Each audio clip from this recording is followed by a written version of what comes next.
suis vraiment ravie d'avoir eu la possibilité de venir soutenir la grande sœur, la coach Augusta Lagos.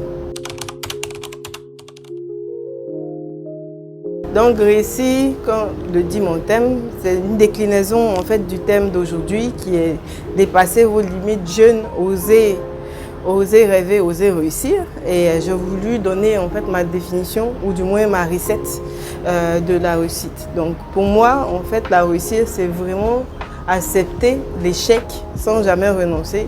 Et c'est vraiment cet ensemble de boîtes d'outils que j'ai voulu communiquer, transmettre aux autres, à mon prochain.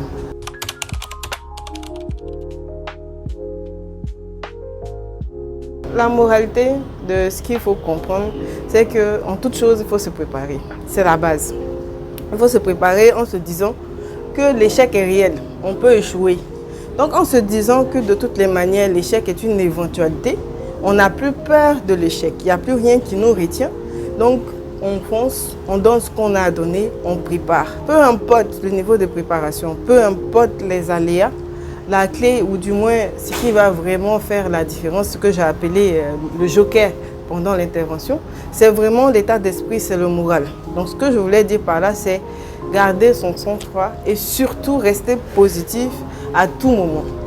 La chance, il y en a partout. Après, il faut pouvoir, comment dire, les reconnaître et saisir l'opportunité. Parce que si on ne reste pas positif, on ne va pas saisir l'opportunité, on ne va pas oser, on ne va pas aller de l'avant, on va s'arrêter, on va se dire, on va s'avouer vaincu, on va se dire « Ah, j'ai échoué ». Donc c'était plus ça. C'est un mélange de tout. Oui, on va dire que c'est un coup de chance, mais c'est une chance aussi qui a été provoquée. Et elle aurait aussi pu m'expliquer et puis j'oubliais juste après. Parce que si je ne gardais pas mon sang-froid, si je ne restais pas positive dans la tête, vous pensez que j'allais rester, comment dirais-je, froide ou sereine et faire comme si de rien n'était. L'idée c'est, tant que ce n'est pas fini, on peut toujours relancer. Tant que ce n'est pas la fin, il faut toujours continuer. Il faut se dire que autant l'échec est réel, autant la réussite aussi est réelle. Vous avez deux options.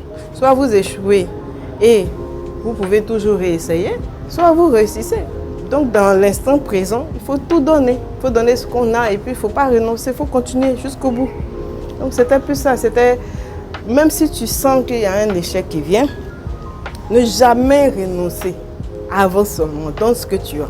Si tu n'as plus rien, garde ton moral, garde ton sang-froid. J'espère que d'autres personnes vont être vraiment impactées, édifiées par ce petit exemple. Voilà, réussir, ce n'est pas avoir des milliards seulement en compte en banque, c'est vraiment au quotidien, c'est dans chaque chose, c'est dans tout ce qu'on entreprend. Donc j'ai apporté à ma petite échelle ma pierre à l'édifice et je suis vraiment ravie de cette petite opportunité.